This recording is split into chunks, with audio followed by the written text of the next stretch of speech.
Le couple infernal est revenu. Non, non, non, non, non, non, je ne parle pas d'Éric Brunet ou de Laurent Neumann. C'est nous, on n'est pas en couple encore. Non, non, je parle du fameux couple politique François Hollande, Nicolas Sarkozy. Infernal. Pourquoi? Il y en a un qui a la manie de la commémoration. Il s'appelle François Hollande. Il s'est dit, il faut commémorer la fin de la guerre d'Algérie. Je choisis la date du 19 mars 1962. Pourquoi? Parce que c'est le cessez-le-feu, ce jour-là. Et l'autre, tout de suite, surgit en disant, ah non, c'est pas la bonne date et tout. Les voilà, qui reviennent, on n'en veut plus. On n'en veut plus de ce couple.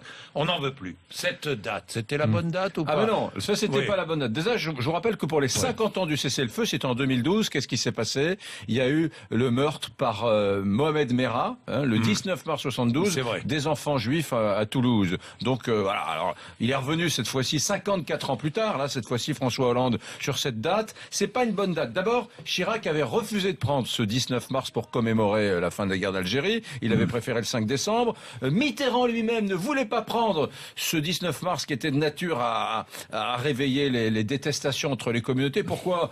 Parce que ce cessez-le-feu de la fin de la guerre d'Algérie, finalement, il sait pas le cessez-le-feu. Après, il va y avoir des milliers d'Européens qui vont être assassinés en Algérie après ce cessez-le-feu. L'OAS va continuer un peu partout et en métropole notamment à perpétrer des attentats. Donc c'est un cessez-le-feu bidon. Les harkis détestent cette date du 19 mars parce qu'ils considèrent que c'est une défaite militaire. Bref, ça n'arrange personne. Ça satisfait personne. Au contraire, j'ai envie de dire que cette fois-ci, dans votre conflit Hollande-Sarko, cette fois-ci, le président qui divise, c'est Hollande. Donc, mauvais choix, à mon avis, de date. Eh bien, moi, je pense Nous sommes en 2000 combien? En 2016, oui. Moi, je pense que ceux qui divisent, ce sont tous ceux qui s'amusent à jeter du sel sur les plaies de l'histoire. Et là, pour le coup, Nicolas Sarkozy et François Hollande, on peut les mettre sur le même plan. Moi, je suis Parce que d'accord. vous avez raison de dire que le 19 mars est une date qui fait polémique, mais le 19 mars, c'est aussi le cessez-le-feu, comme a dit Jean-Jacques Bourdin, le cessez-le-feu et donc la fin de tous les rêves d'Algérie française. Parce que c'est ça l'histoire en réalité. Quand vous citez Jacques Chirac, oui c'est vrai, il avait choisi le 5 décembre. Mais c'était d'une hypocrisie totale. Le 5 décembre, c'était juste le jour de l'inauguration du mémorial au Quai Branly, une date qui n'avait aucun rapport avec la guerre d'Algérie. Quai Branly, c'est son œuvre. Pour ne pas avoir à répondre. Et je vais vous dire autre chose. Pourquoi Nicolas Sarkozy fait cette tribune? Mais parce que on est en pleine primaire à droite et qu'il faut absolument récupérer le vote des harkis et des pieds noirs.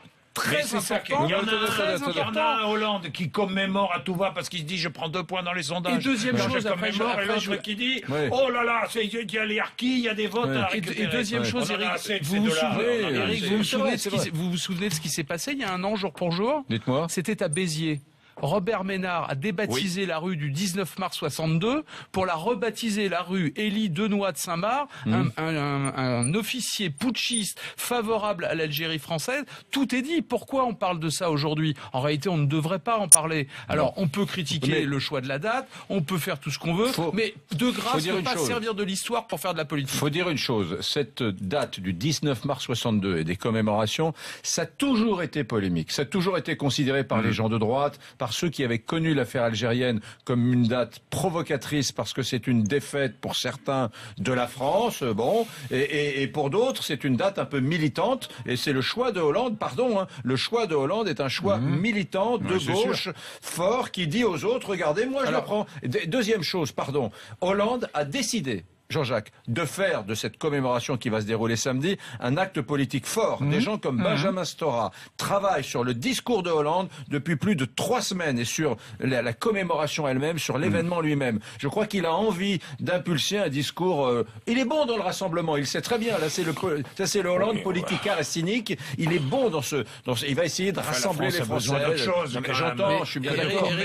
Vous savez très bien que François Hollande n'est bon que là-dedans, donc il va faire un discours rassembleur, un peu comme après les attentats, en expliquant que nous devons tous avancer la main dans la main par-delà les divisions. Un truc un peu dégoulinant, un truc un peu dégoulinant et un peu facile sur la culpabilité post-coloniale de la France. Les discours rassembleurs, soyez d'accord avec moi, c'est pas ce qu'il y a de pire et de plus critiquable. Mais bon sang de bonsoir, 50 ans après, se servir encore d'événements historiques aussi douloureux que la guerre d'Algérie pour faire de la politique, pardon, mais on peut passer à autre chose, on peut changer de sujets, et il y a peut-être des sujets qu'on n'a pas le droit d'instrumentaliser pour faire de la base politique. Voilà exactement ce que je pense. Il y a qui a raison. Moi, j'ai surtout peur, pardon Jean-Jacques, qu'on Très soit vite, sur ce fameux discours culpabilisateur, post-colonial. Oui, c'est notre grande faute, nous les Français. Eh bien, moi, je vous dis qu'on méchants colonialistes. Enfin, il y en a un peu marre. Il y en a un peu marre de tout ça. Qu'on attise les concurrences mémorielles et qu'il faut en finir. Messieurs, On n'arrête pas. sur Internet, oui, sur Twitter,